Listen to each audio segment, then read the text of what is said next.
Mayfair, and this is Cooking with Helen Mayfair.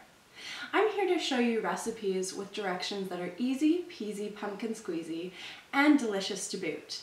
Pull them out to impress a dinner party, family, a lover, or perhaps just yourself, eating alone over the kitchen sink.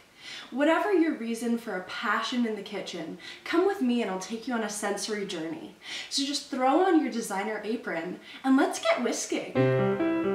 Non più tra I farfalloni amoroso, notte e giorno di torno girando, delle belle turbando al riposo, Narcisetto a dolcino d'amor.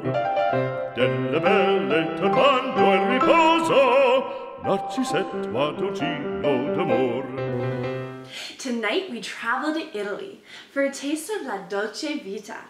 For this Italian risotto recipe, you're going to need olive oil, arborio rice, butter, onions, Parmesan cheese, vegetables of your choosing.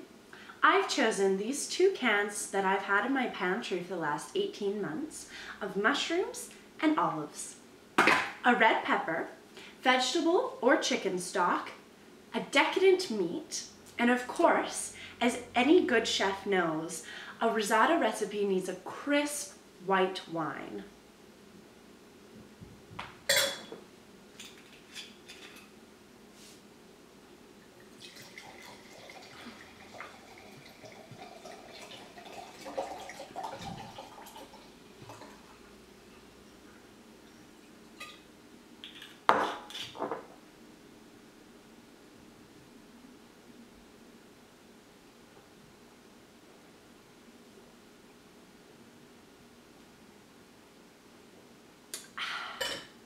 You'll also need a second bottle for cooking. The first thing you're going to want to do is bring a pot of water to boil, 4 to 6 cups. This is for your stock. Now, traditional risotto is made with chicken stock, but if you have any pansy-ass vegetarian friends, vegetable stock will do just fine. Next, we're going to get a wee bit of butter.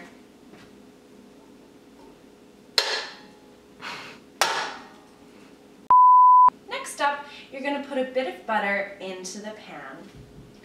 Chop some onions and garlic and get that all simmering golden brown, like they've been to Cuba.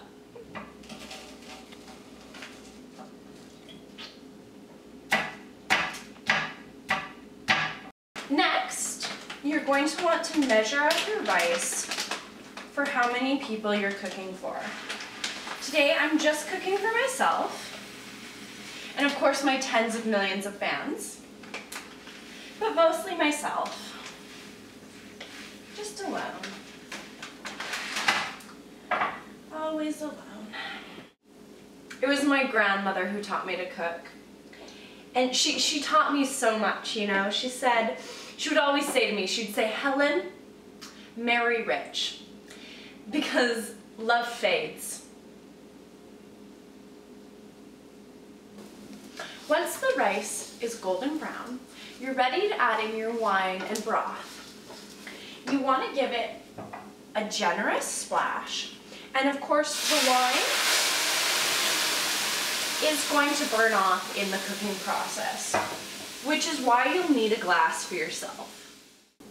The next step is to add 1 or 2 ladles of your stock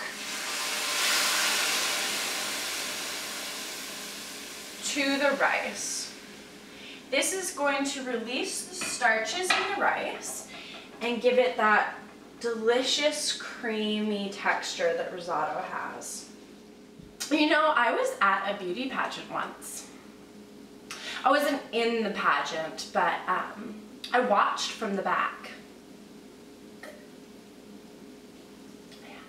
To watch the consistency of the rice. It shouldn't get to the point where it's mushy, but you don't want it to be crunchy. You're aiming right in the middle.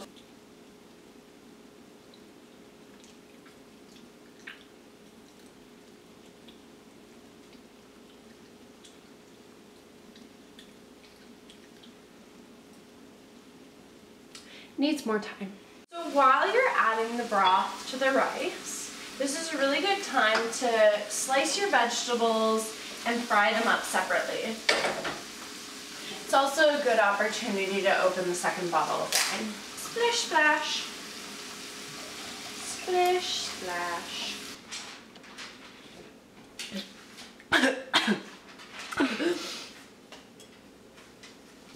Round and round and round they go.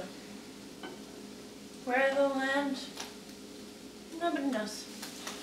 Once your vegetables are delightful and golden brown, let's pour them into the risotto.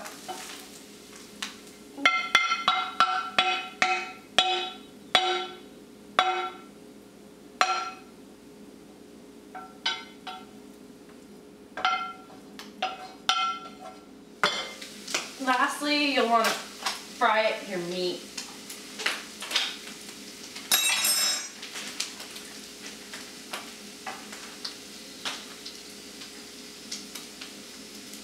Take off its little jacket. And just, you should probably just like have a little taste.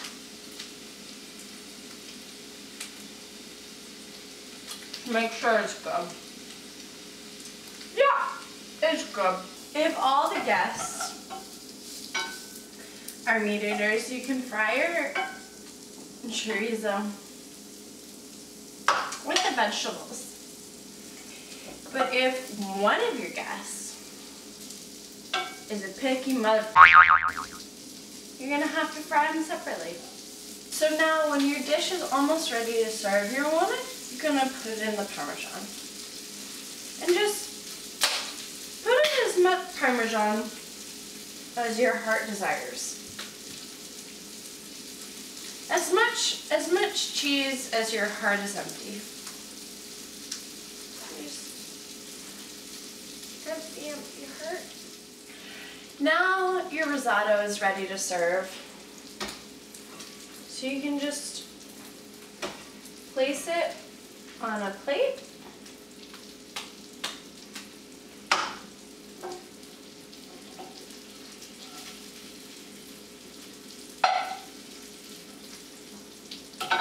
And chow down. Because what else do you have to look forward to?